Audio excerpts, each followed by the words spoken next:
ದರ್ಶನ ಗುಡಾರ ಅಧ್ಯಾಯ 4 ದೋಷ ಪರಿಹಾರ ದಿನದ ಎರಡನೆಯ ಯಜ್ಞ. ಕರ್ತನಿಗೋಸ್ಕರ ಹೋತ. ಮಹಾಯಾಜಕನನ್ನು ಕೃಪಾಸನದ ಮುಂದೆ ಬಿಟ್ಟು ಹೊರಗಡೆ ಇರುವ ಅಂಗಳದಲ್ಲಿ ನಡೆಯುವ ಬೇರೊಂದು ಕಾರ್ಯವನ್ನು ನೋಡೋಣ. ಈ ಅಭಿಪ್ರಾಯದ ಸಮರ್ಥನೆಯನ್ನು ಓದೋಣ. ಇಸ್ರಾಯೇಲ್ಯರ ಜನಸಮೂಹದಿಂದ ದೋಷಪರಿಹಾರಕ ಯಜ್ಞಕ್ಕಾಗಿ 2 ಹೋತಗಳನ್ನು ತೆಗೆದುಕೊಳ್ಳಬೇಕು. ಆ 2 ಹೋತಗಳನ್ನು ದೇವದರ್ಶನದ ಗುಡಾರದ ಬಾಗಿಲಲ್ಲಿ ಯೆಹೋವನ ಸನ್ನಿಧಿಯಲ್ಲಿ ನಿಲ್ಲಿಸಬೇಕು. ಆಗ ಅಹರೋನನು ಆ ಹೋತಗಳ ವಿಷಯವಾಗಿ ಯೆಹೋವನಿಗೋಸ್ಕರವೆಂದು ಪರರ ಪಾಪಗಳನ್ನು ಹೊರಿಸುವುದಕ್ಕೋಸ್ಕರವೆಂದು ಚೀಟುಗಳನ್ನು ಬರೆದು ಹಾಕಬೇಕು. ಯಾವ ಹೋತ ಯೆಹೋವನದೆಂದು ಗೊತ್ತಾಗುವುದೋ ಅದನ್ನು ಅಹರೋನನು ದೋಷಪರಿಹಾರಕ ಯಜ್ಞರೂಪವಾಗಿ ಸಮರ್ಪಿಸಬೇಕು.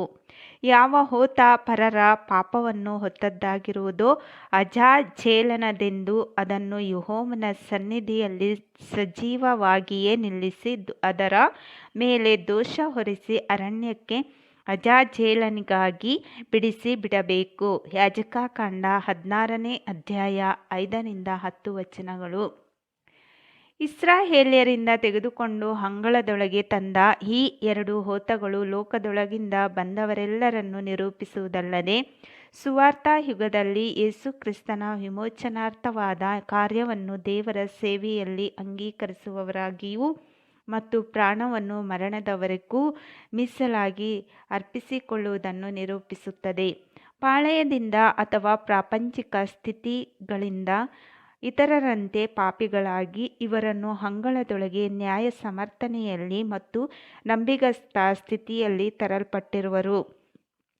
ಕರ್ತನ ಸನ್ನಿಧಾನದಲ್ಲಿ ಗುಡಾರದ ದ್ವಾರದಲ್ಲಿಯ ಹೋತಗಳಿಗೆ ನಿರೂಪಣೆಯಾಗಿ ಇವರು ಮಾನವ ರೂಪದಲ್ಲಿ ರಕ್ಷಕನಾದ ಯೇಸು ಕ್ರಿಸ್ತನ ಮರಣದಲ್ಲಿ ಪಾಲುಗಾರರಾಗಲು ಮತ್ತು ಪರಲೋಕದ ಆತ್ಮೀಯ ಸ್ಥಿತಿಗಳಲ್ಲಿ ಆತನು ಪ್ರವೇಶಿಸಿದಂತೆ ತಾವೂ ಸಹ ಕಾಣಿಸಿಕೊಳ್ಳಲು ಇಚ್ಛಿಸುವವರಾಗಿದ್ದಾರೆ. ಮೊದಲಿಗೆ ಪವಿತ್ರಾತ್ಮನಿಂದ ಪಡೆದ ಆತ್ಮೀಯ ಮನಸ್ಸಿನ ಸ್ಥಿತಿ ಮತ್ತು ಎರಡನೆಯದಾಗಿ ಆತ್ಮನಿಂದ ಹುಟ್ಟಿದ ಆತ್ಮೀಯ ದೇಹದ ಸ್ಥಿತಿಯಲ್ಲಿ ಅನುಕ್ರಮವಾಗಿ ಪರಿಶುದ್ಧ ಮತ್ತು ಮಹಾಪರಿಶುದ್ಧ ಎಂದು ನಿರೂಪಿಸಲ್ಪಟ್ಟಿದೆ. ಕರ್ತನೇ ಕರ್ತನೇ ಎಂದು ಹೇಳುವವರೆಲ್ಲರೂ ದೇವರ ರಾಜ್ಯದಲ್ಲಿ ಪ್ರವೇಶಿಸುವುದಿಲ್ಲವೆಂದು ನಮ್ಮ ಶಿಕ್ಷಕನು ದೃಢಪಡಿಸಿದ್ದಾನೆ. ಕೆಲವರು ಕರ್ತನೇ, ನನ್ನದೆಲ್ಲವನ್ನೂ ಪವಿತ್ರ ಕಾರ್ಯಗಳಿಗೆ ವಿನಿಯೋಗಿಸುತ್ತೇನೆ ಎಂದು ಹೇಳಿದರೂ ಕಾರ್ಯಸಾಧನೆಗಿಂತ ಹೆಚ್ಚಾಗಿ ಬರೀ ಮಾತಿನವರಾಗಿರುತ್ತಾರೆ. ತಾವು ವಾಗ್ದಾನ ಮಾಡುವುದು ಏನು ಎಂದು ಅವರು ತಿಳಿಯುವುದಿಲ್ಲ. ಸ್ವಾರ್ಥ ತ್ಯಾಗದ ಬೆಲೆ ಏನೆಂಬುದನ್ನು ಅರಿಯರು. ಕ್ರಿಸ್ತನ ಶಿಲುಬೆಯನ್ನು ನಿತ್ಯವೂ ಹೊತ್ತವರಾಗಿ ಆತನು ನಡೆದ ದಾರಿಯಲ್ಲಿಯೇ ಅನುಸರಿಸಿ ವಧೆಗೆ ಹೋಗುವ ಹೋರಿಯಂತೆ ನಡೆಯುವ ಬೆಲೆಯಂತೂ ಗೊತ್ತೇ ಇಲ್ಲ. ಆದುದರಿಂದ ನಾವು ಆತನ ನಿಮಿತ್ತ ಉಂಟಾಗುವ ನಿಂದೆಯನ್ನು ತಾಳಿಕೊಳ್ಳುವವರಾಗಿ ಪಾಳೆಯದ ಆಚೆ ಮಾನವ ನಿರೀಕ್ಷೆಗಳ ಅಲಕ್ಷ್ಯ ಮತ್ತು ನಾಶನದಿಂದ ಆತನ ಬಳಿಗೆ ಹೊರಟು ಹೋಗೋಣ. ಇಬ್ರಿಯ 13ನೇ ಅಧ್ಯಾಯ 13ನೇ ವಚನ.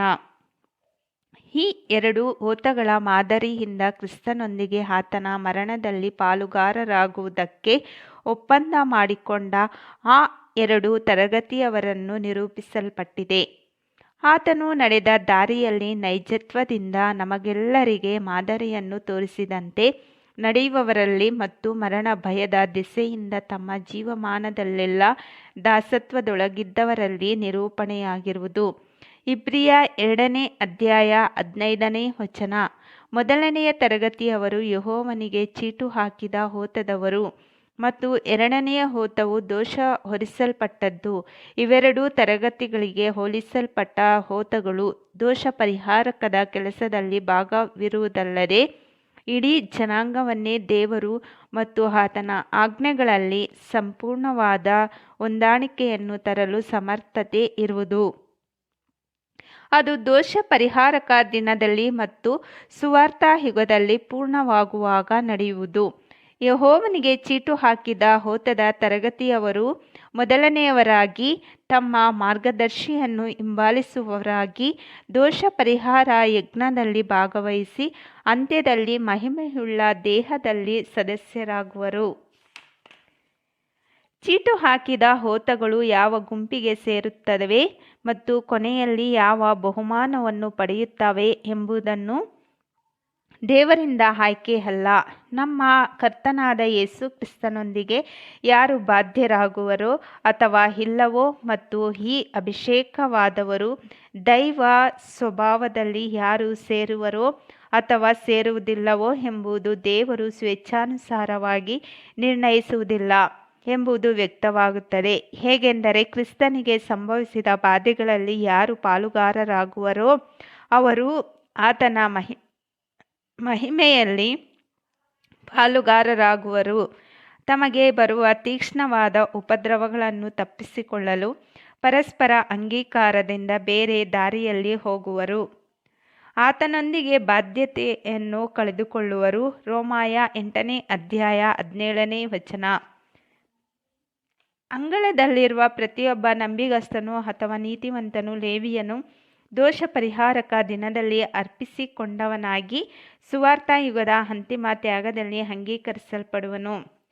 ಈ ಅಂಗೀಕಾರದ ಸಮಯವು ಈಗ ಜಾರಿಯಲ್ಲಿದೆ. ತನ್ನ ಒಡಂಬಡಿಕೆಯನ್ನು ಕಾಪಾಡಿಕೊಳ್ಳುವವನು ಮತ್ತು ಯಜ್ಞವನ್ನು ನಿರ್ವಹಿಸುವವನು ದೇವರಿಗೆ ಚೀಟು ಹಾಕಿದ ಹೋತದಂತೆ ಮಾದರಿಯಾಗಿ ನಿರೂಪಿಸಲ್ಪಡುವನು. ಪ್ರಸ್ತುತ ಪ್ರಪಂಚದ ದುರಿಚ್ಛೆಗಳನ್ನು ಪ್ರೀತಿಸುವವರು ಮತ್ತು ದೈವಿಕ ಯಜ್ಞದಲ್ಲಿ ಪಾಲುಗಾರರಾಗಲಿಕ್ಕೆ ಶರಣಾಗತರಾದವರು ಪಾಪಕ್ಕೆ ಗುರಿಯಾದ ಹೋತಕ್ಕೆ ನಿರೂಪಣೆಯಾಗುವರು. ಈಗ ನಾವು ಮಹಾಯಾಜಕನನ್ನು ನೋಡೋಣ.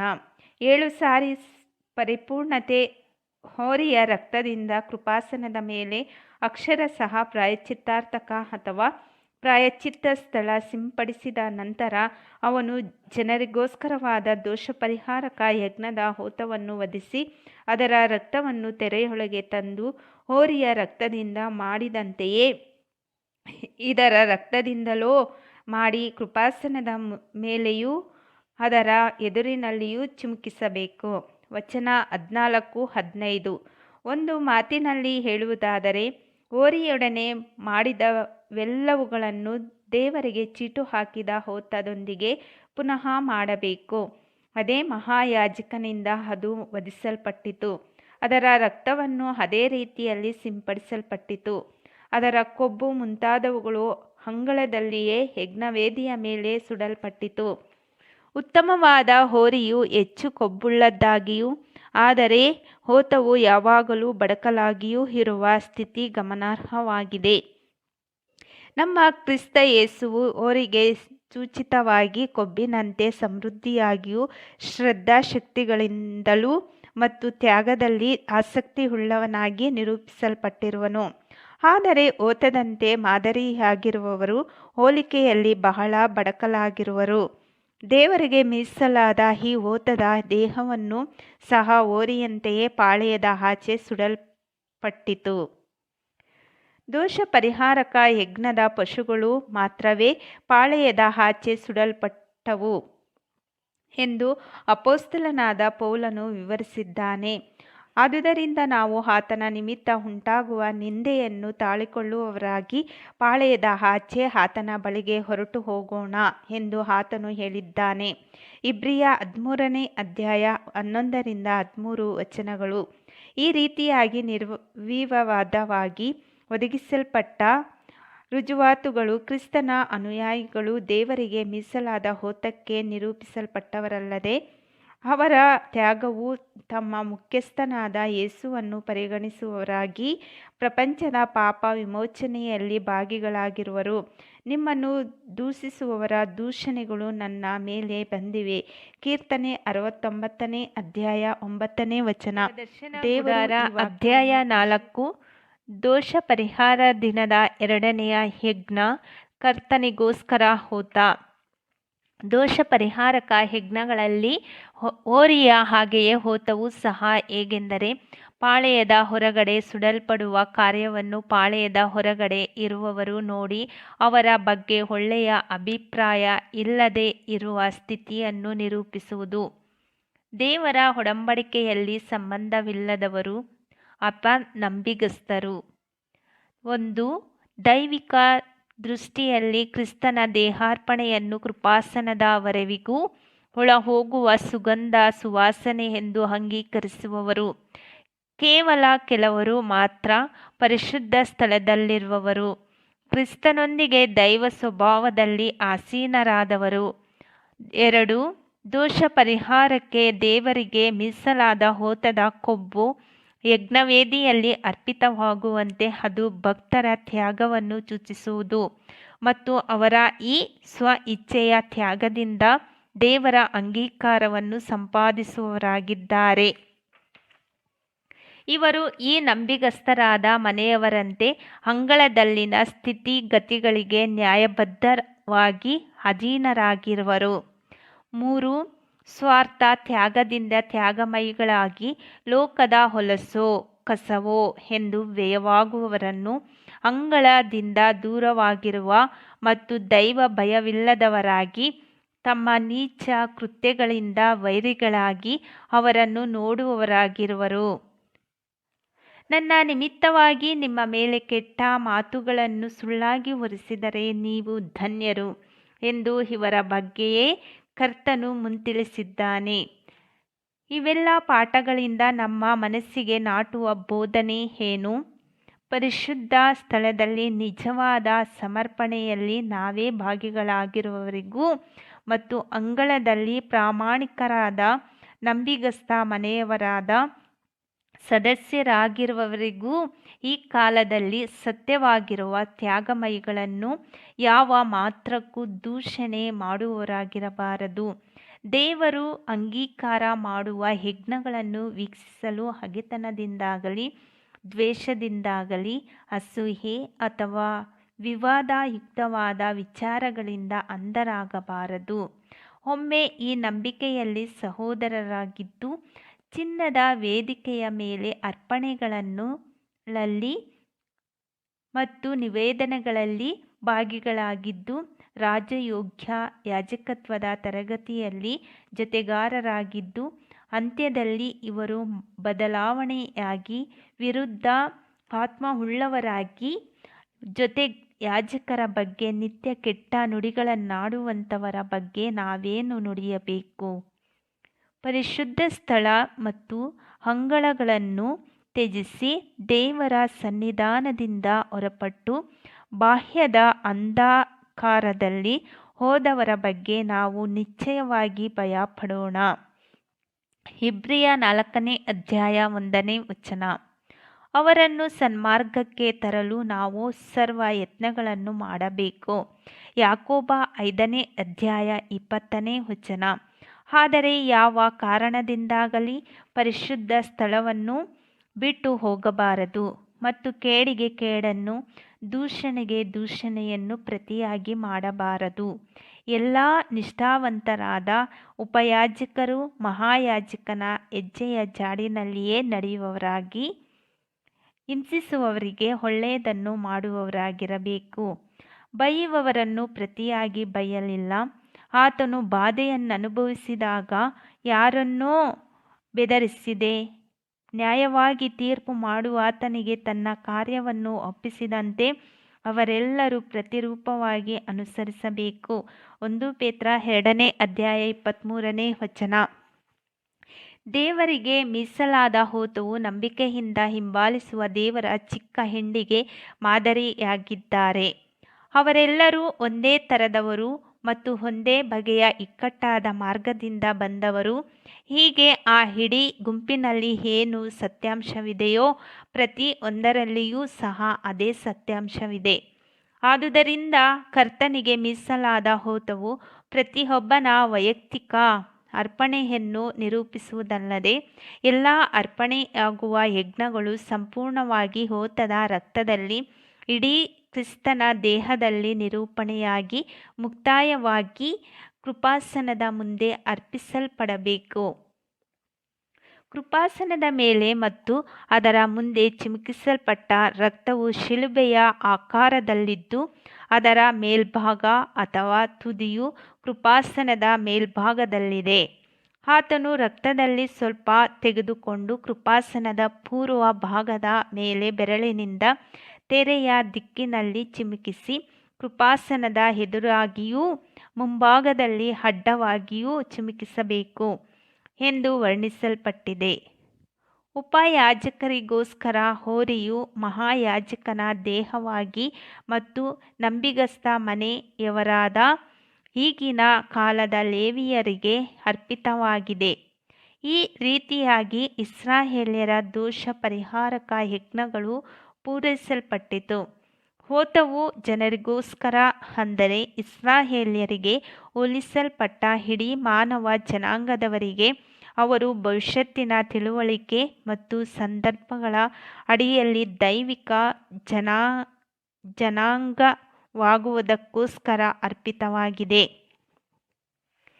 ತಮ್ಮ ಭೂಸಂಬಂಧವಾದ ಮನುಷ್ಯತ್ವದ ಪ್ರಕೃತಿ ಸ್ವಭಾವಗಳನ್ನು ಪಾರಮಾರ್ಥಿಕವಾದ ಆತ್ಮೀಯ ವಿಚಾರಗಳಲ್ಲಿ ಭಾಗವಹಿಸಲು ತಮ್ಮನ್ನು ಅರ್ಪಿಸಿಕೊಂಡಿರುವರೋ ಅವರಿಗೆ ಈಗಿನ ಇಡೀ ಸುವಾರ್ತಾ ಯುಗವು ನರಳಾಟ ಮತ್ತು ಮರಣದಿಂದ ತುಂಬಿದ ಯುಗವೆಂದು ನಾವು ಸ್ಪಷ್ಟವಾಗಿ ನೋಡುತ್ತೇವೆ.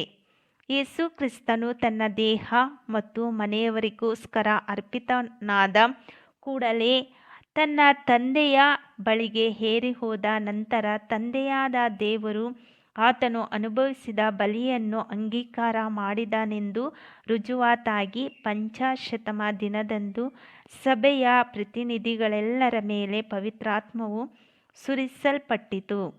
ಆತನು ಅಭಿಷೇಕಿಸಲ್ಪಟ್ಟ ಪವಿತ್ರಾತ್ಮವು ಪವಿತ್ರವಾದ ಅಭಿಷೇಕ ತೈಲಕ್ಕೆ ಸೂಚಿತವಾಗಿ ಆತನ ಸಭೆಯವರ ಮೇಲೆ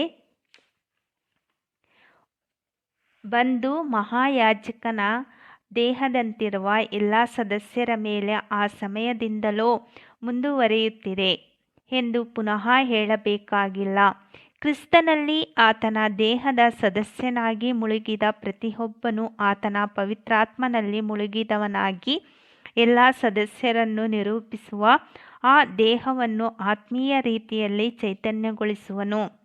ಈ ಪವಿತ್ರಾತ್ಮನ ಹಂಚುವಿಕೆಯು ಕ್ರಿಸ್ತನಲ್ಲಿ ಆಗಲೇ ಅಭಿಷೇಕ ಹೊಂದಿದ ನಂಬಿಗಸ್ತರನ್ನು ದೇವರು ಅಂಗೀಕಾರ ಮಾಡಿದ ಒಂದು ಚಿಹ್ನೆಯಾಗಿದೆ.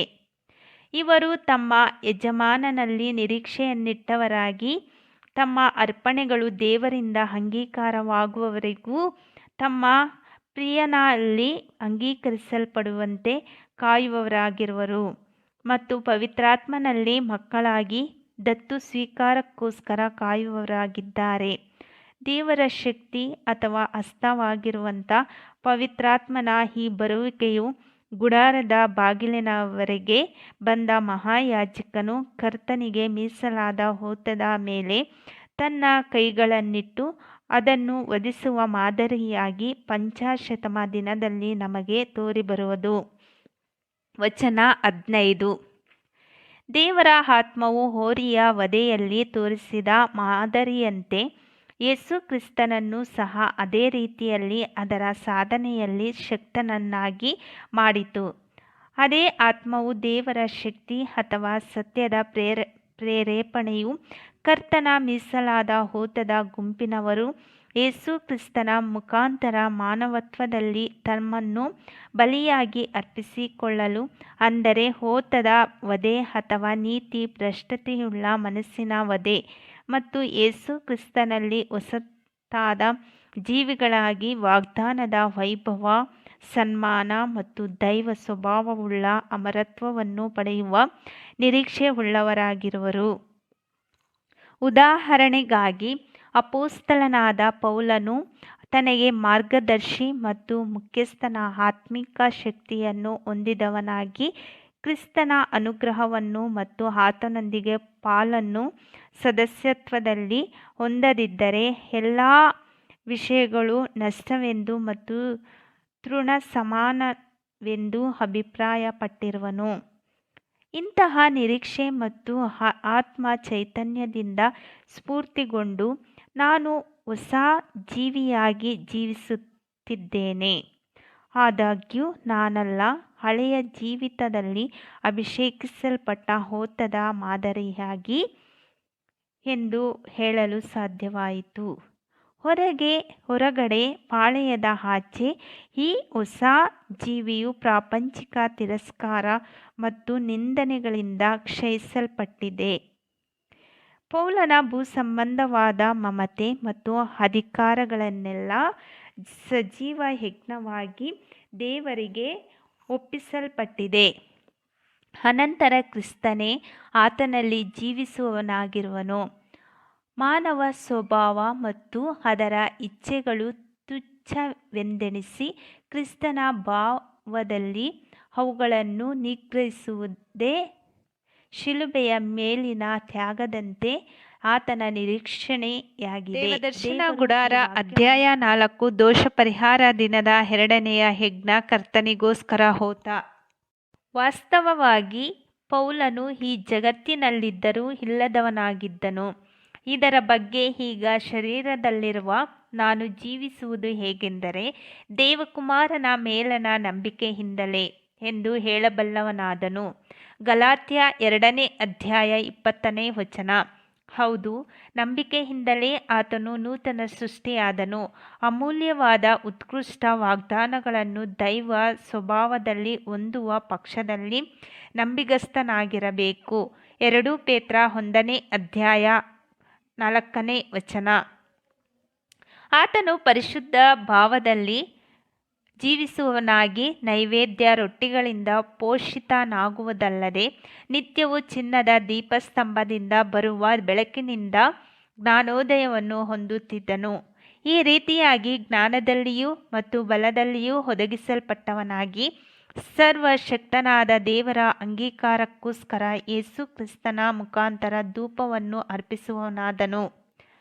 ಈ ಬಗ್ಗೆ ಹೇಳುವುದಾದರೆ ಅಪೊಸ್ತಲನಾದ ಪೌಲನ ಯಜ್ಞವು ಕ್ರಿಸ್ತನ ಶ್ರೇಷ್ಠತೆಯ ಸಂಬಂಧದಿಂದಲೇ ದೇವರಿಗೆ ಅಂಗೀಕಾರವಾಯಿತು.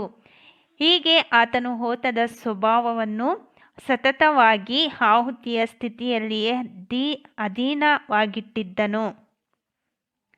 ಶರೀರದ ಇಚ್ಛೆಗಳನ್ನು ನಿಶ್ಚೇತನವಾಗಿ ಅಡಗಿಸಿಟ್ಟಿದ್ದಲ್ಲದೆ ಸಾಧ್ಯವಾದಷ್ಟು ಈ ಮಾಂಸ ಶರೀರವನ್ನು ಹೊಸ ಸ್ವಭಾವದ ಅಧೀನದಲ್ಲಿ ಇಟ್ಟಿದ್ದನು. ಕರ್ತನಿಗೆ ಮೀಸಲಾದ ಹೋತದ ಸ್ವಭಾವದಲ್ಲಿರುವ ಇತರರು ಸಹ ಇದೇ ರೀತಿಯಾಗಿ ನಡೆಯುವವರಾಗಿರುವರು. ಆದರೂ ಇವರು ವ್ಯಾಪಕ ಕೀರ್ತಿವಂತರಾಗಿ ಕಾಣಬರುವುದಿಲ್ಲ. ಪೌಲನ ಸಮರ್ಪಣೆಯು ಶ್ರೇಷ್ಠವಾದ ಪರಿಮಳದಂತಿದೆ. ಅದು ದೇವರಿಗೆ ಸುಗಂಧ ಸುವಾಸನೆಯಾಗಿ ಅರ್ಪಿತವಾಗಿರುವ ಗಂಧವಾಗಿದೆ. ಆದರೂ ನಮ್ಮಂತೆಯೇ ಅದು ದೇವರಿಂದ ಅಂಗೀಕರಿಸಲ್ಪಟ್ಟಿದೆ. ಸ್ವಂತ ಬೆಲೆಯಿಂದಲ್ಲದೆ ಚಿನ್ನದ ವೇದಿಕೆಯ ಮೇಲೆ ನಮ್ಮ ರಕ್ಷಕನಾದ ಕ್ರಿಸ್ತನಲ್ಲಿ ಅರ್ಹತೆಯನ್ನು ಪಡೆಯಲು ಅರ್ಪಿತವಾಗಿದೆ. ಪಾಪ ಪರಿಹಾರ ಯಜ್ಞವು ಪೂರ್ಣಗೊಳಿಸಿದ ಹೋತದ ಹಿನ್ನೆಲೆಯಲ್ಲಿಯೇ ಹೋರಿಯಿಂದ ಪ್ರಾರಂಭವಾದ ಬಲಿಯಲ್ಲಿ ಪೂರ್ಣವಾಗುತ್ತದೆ. ಅದೇ ರೀತಿಯಲ್ಲಿ ಕ್ರಿಸ್ತನ ಸಂಕಟಗಳೊಳಗೆ ಇನ್ನೂ ಉಳಿದಿದ್ದನ್ನು ತೀರಿಸುವಂತೆ ಆತನ ಅನುಯಾಯಿಗಳಾದ ಚಿಕ್ಕ ಹಿಂಡಿನಿಂದ ಪೂರ್ಣಗೊಳ್ಳುವುದು. ಕೊಲೊಸ್ಸೆ 1ನೇ ಅಧ್ಯಾಯ 24ನೇ ವಚನ. ಕ್ರಿಸ್ತನೊಬ್ಬನೇ ನೀತಿವಂತನು ಮತ್ತು ದೋಷ ಪರಿಹಾರ ಯಜ್ಞದ ಈಡುಬಲಿಗೆ ಯೋಗ್ಯವಾಗಿರುವನು. ಆ ಬಲಿಯು ಒಂದು ಅಮೂಲ್ಯವಾದ ನೆಲೆಯಾಗಿದೆ.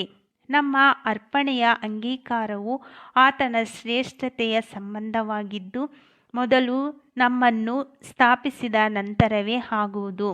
ನಮ್ಮ ಕರ್ತನ ದೋಷರಹಿತವಾದ ಯಜ್ಞದ ಸಮರ್ಥನೆಯಿಂದ ಮತ್ತು ಆತನ ಕೃಪೆಯ ಮುಖಾಂತರವೇ ನಮ್ಮನ್ನು ಸಮರ್ಥಿಸಿಕೊಳ್ಳಲು ಸಾಧ್ಯ. ಕ್ರಿಸ್ತನ ಶ್ರಮೆಗಳಲ್ಲಿನ ಒಂದು ಭಾಗವು ಆತನ ದೇಹದ ಸದಸ್ಯರಾದ ನಮಗೆ ದಯಪಾಲಿಸಲ್ಪಟ್ಟಿದೆ. ಇದರಿಂದಾಗಿ ಅಂತ್ಯದಲ್ಲಿ ಆತನ ವೈಭವದಲ್ಲಿ ಪಾಲು ಹೊಂದುವುದಲ್ಲದೆ ಮಾನವ ಜನಾಂಗದ ಆಶೀರ್ವಾದಕ್ಕೋಸ್ಕರ ಭವಿಷ್ಯತ್ತಿನಲ್ಲಿ ನಡೆಯುವ ಕಾರ್ಯಗಳಲ್ಲಿ ಸಮಸ್ತವನ್ನು ಸರಿಪಡಿಸುವ ವಿಶಿಷ್ಟ ಹಕ್ಕು ಮತ್ತು ಅದರ ಸಂದರ್ಭಗಳಲ್ಲಿ ಸಹ ಪಾಲನ್ನು ಹೊಂದುವವರಾಗುವೆವು. ಅಂತ್ಯದಲ್ಲಿ ಕರ್ತನಿಗೋಸ್ಕರ ಮೀಸಲಾದ ಹೋತದ ಗುಂಪಿಗೆ ಸೇರಿದ ಸದಸ್ಯರು ಅರ್ಪಿಸಿಕೊಳ್ಳುವ ಗಳಿಗೆಯು ಸ್ವಲ್ಪ ಸಮಯದಲ್ಲಿಯೇ ಬರುವುದಲ್ಲದೆ ಅದು ತೀರಿದ ನಂತರ ದೋಷ ಪರಿಹಾರಕ ಯಜ್ಞವು ನಿರಂತರವಾಗಿ ಮುಕ್ತಾಯಗೊಳ್ಳುವುದು. ನಾವು ಪ್ರಾಯಶ್ಚಿತ್ತ ಯಜ್ಞದ ದಿನದ ಅಂತ್ಯ ಭಾಗದಲ್ಲಿರುವುದಲ್ಲದೆ ಈ ಮೀಸಲಾದ ದೇವರ ಓತದ ವರ್ಗದಲ್ಲಿರುವ ಕೊನೆಯ ಸದಸ್ಯರು ಈಗ ಅರ್ಪಿಸಿಕೊಳ್ಳುವುದನ್ನು ಮತ್ತೊಂದು ಸ್ಥಳದಲ್ಲಿ ಕೊಡಲ್ಪಟ್ಟ ರುಜುವಾತುಗಳಿಂದ ನಾವು ದೃಢವಾಗಿ ನಂಬುವವರಾಗಿದ್ದೇವೆ. ಶೀಘ್ರದಲ್ಲಿಯೇ ಈ ವರ್ಗದಲ್ಲಿರುವ ಕೊನೆಯ ಸದಸ್ಯರು, ಅಂದರೆ ಕ್ರಿಸ್ತನ ದೇಹ, ಎರಡನೆಯ ತೆರೆಯ ಆಚೆ, ಮಾಂಸ ಶರೀರದಿಂದಾಚೆ ಆತ್ಮೀಯ ಸ್ವಭಾವದ ಪರಿಪೂರ್ಣತೆಯಲ್ಲಿ ಹೋಗುವರು. ಆಗಲೇ ಈ ಸ್ಥಿತಿಯು ಅವರ ನೂತನ ಮನಸ್ಸಿನಿಂದ ತಮ್ಮ ಮರ್ತ್ಯ ಶರೀರವನ್ನು ಅಧೀನದಲ್ಲಿಟ್ಟುಕೊಳ್ಳಲು ಪ್ರಾರಂಭಿಸಿದೆ. ಮಾತ್ರವಲ್ಲದೆ ಇಂತಹ ನಂಬಿಗಸ್ತರಿಗೆ ಅತಿ ಉತ್ಕೃಷ್ಟವಾದ ಆತ್ಮೀಯ ಸ್ವಭಾವಗಳ ವಾಗ್ದಾನವೂ ಮಾಡಲ್ಪಟ್ಟಿದೆ. ದೈವಿಕ ಸ್ವಭಾವ 2 ಪೇತ್ರ 1ನೇ ಅಧ್ಯಾಯ 4ನೇ ವಚನ. ಎರಡನೆಯ ತೆರೆಯಿಂದ ದಾಟುವುದು ಎಂದರೆ ಶಿರಸ್ಸಿಗೆ ಯಾವ ಉದ್ದೇಶವಿತ್ತೋ ಅದೇ ದೇಹಕ್ಕೂ ಸಹ ಇದೆ.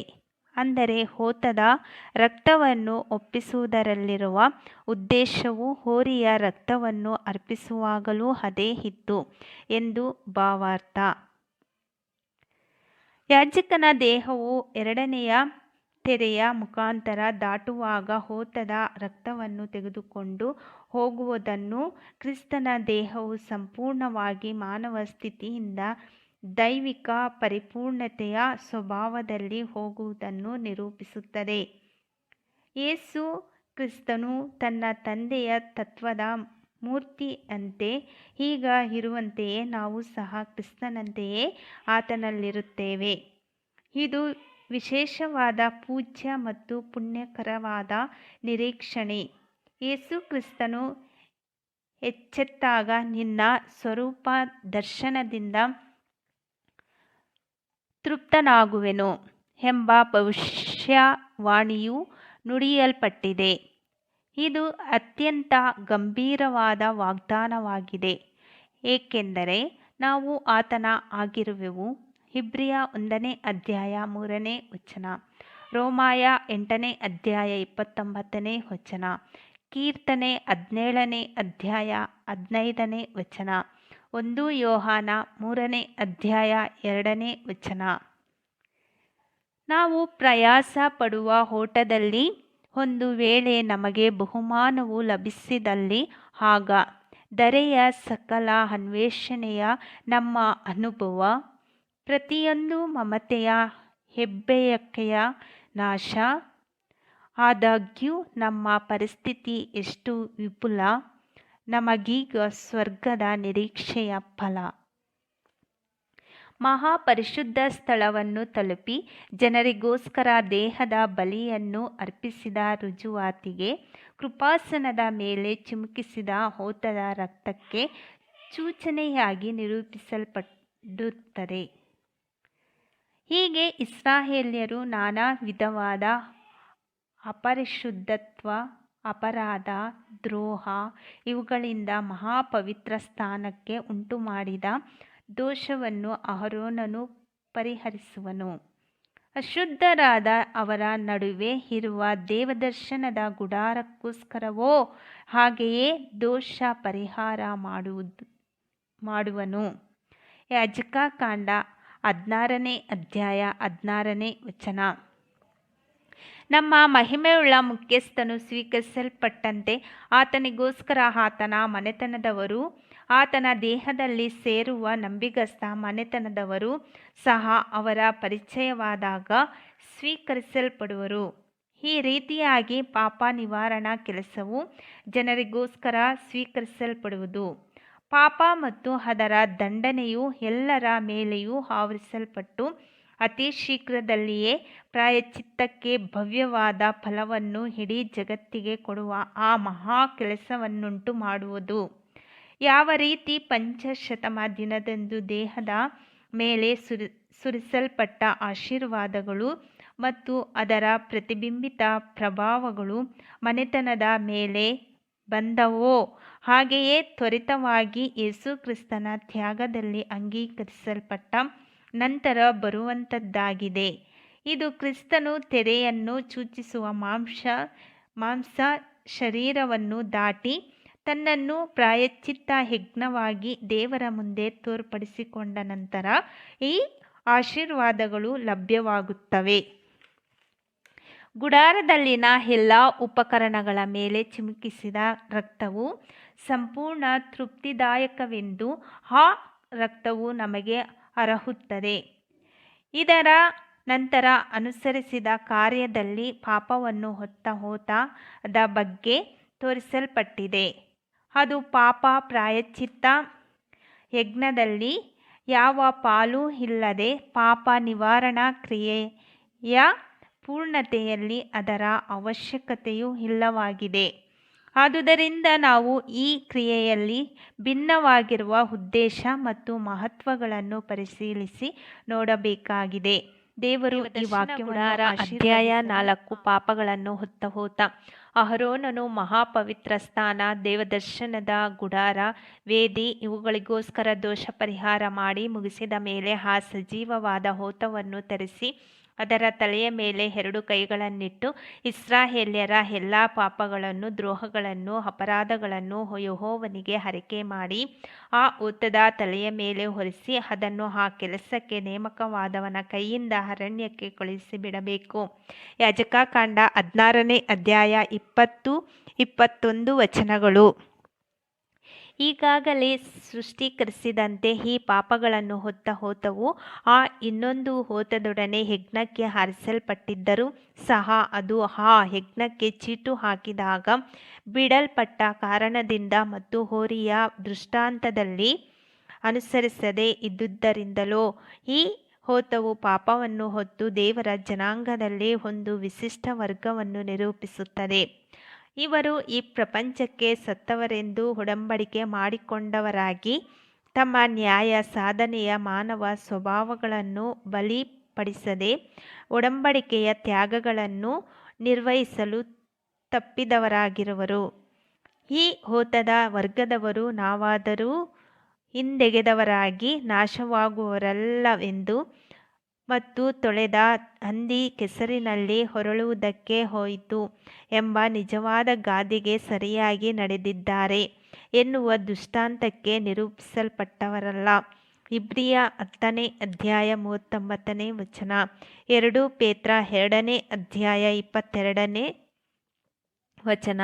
ಆದರೆ ಇವರು ಪಾಪದಿಂದ ದೂರವಾಗಲಿಕ್ಕೆ ಪ್ರಯತ್ನಿಸುವವರು, ಸಧರ್ಮದಿಂದ ಜೀವಿಸಲಿಕ್ಕೂ ಮತ್ತು ದೇವರನ್ನು ಸನ್ಮಾನಿಸುವವರೂ ಆಗಿರುವವರಾಗಿದ್ದಾರೆ.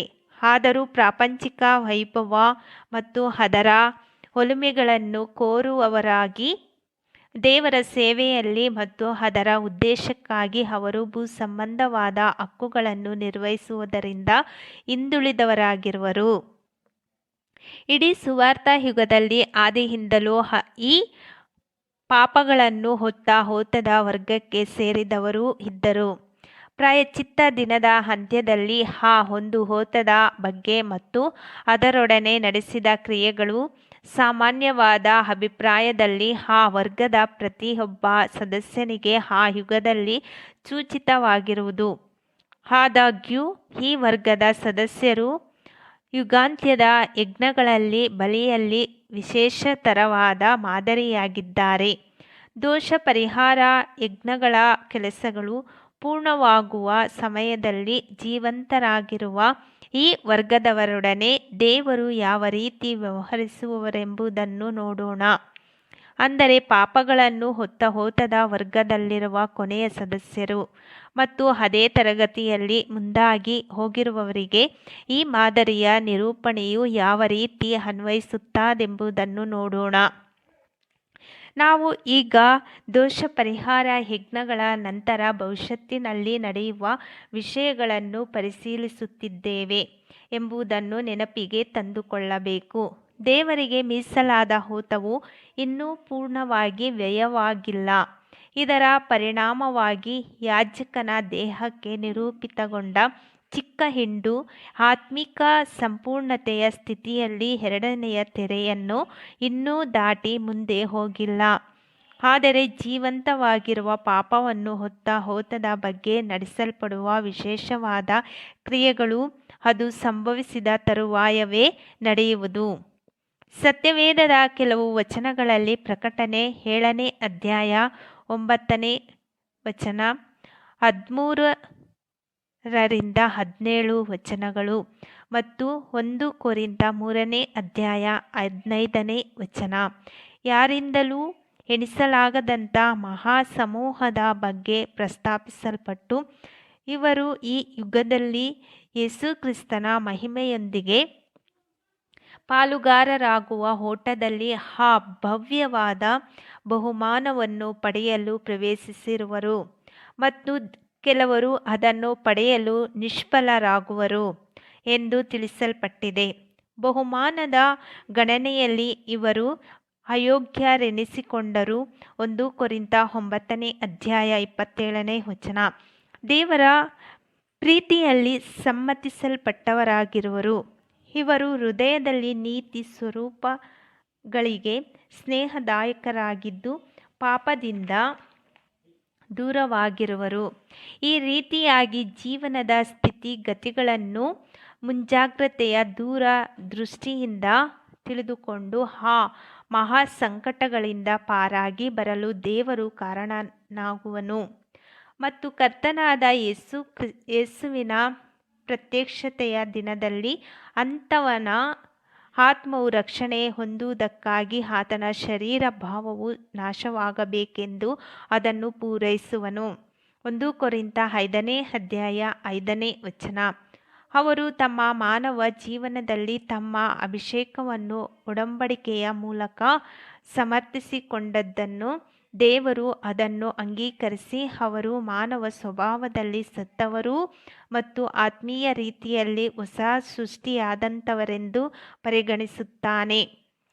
ಆದರೆ ಅವರು ತಮ್ಮ ಆತ್ಮಬಲಿಕಾರರನ್ನು ನಡೆಸದೆ ತಪ್ಪಿ ಹೋದದ್ದರಿಂದ ರಾಜವಂಶದ ಯಾಜಕತ್ವದಿಂದ ತಮ್ಮನ್ನು ತಾವೇ ಕಡಿದುಕೊಂಡು ತಮ್ಮ ಹಕ್ಕನ್ನು ಯೇಸು ಕ್ರಿಸ್ತನ ದೇಹದ ಸದಸ್ಯತ್ವದಿಂದ ಕೊನೆಗಾಣಿಸಿಕೊಂಡಿರುವರು. ನನ್ನಲ್ಲಿದ್ದು ಫಲ ಕೊಡದಿರುವ ಪ್ರತಿಯೊಂದು ಕೊಂಬೆಯನ್ನು ಆತನು ತೆಗೆದುಹಾಕುತ್ತಾನೆ. ಯೋಹಾನ 15ನೇ ಅಧ್ಯಾಯ 2ನೇ ವಚನ. ಇವರು ಕರುಣಾಜನಕ ಸ್ಥಿತಿಯಲ್ಲಿರುವರು. ಬಹುಮಾನವನ್ನು ಗೆಲ್ಲಲಾರದೆ ಸೋತಿರುವುದರಿಂದ ದೈವಿಕ ಸ್ವಭಾವದಲ್ಲಿರುವುದಕ್ಕೆ ಸಾಧ್ಯವಿಲ್ಲ ಮತ್ತು ಪ್ರಪಂಚದಲ್ಲಿ ತಮ್ಮ ಪೂರ್ವಸ್ಥಿತಿಯಲ್ಲಿದ್ದ ದೋಷರಹಿತ ಮಾನವತ್ವವನ್ನು ಸಹ ಪಡೆಯಲಾರರು. ಏಕೆಂದರೆ ತಮ್ಮ ಅಭಿಷೇಕದಲ್ಲಿ ಎಲ್ಲ ಮಾನವ ಹಕ್ಕು ಬಾಧ್ಯತೆಗಳನ್ನು ಆತ್ಮೀಯ ಬಾಧ್ಯತೆಗಳಿಗೆ ಬದಲು ಮಾಡಿಕೊಂಡಿರುವುದರಿಂದಲೂ ಮತ್ತು ದೈವ ಸ್ವಭಾವದಲ್ಲಿಯ ಓಟದಲ್ಲಿನ ಸುಯೋಗವನ್ನು ಸಹ ಕಳೆದುಕೊಂಡಿರುವರು.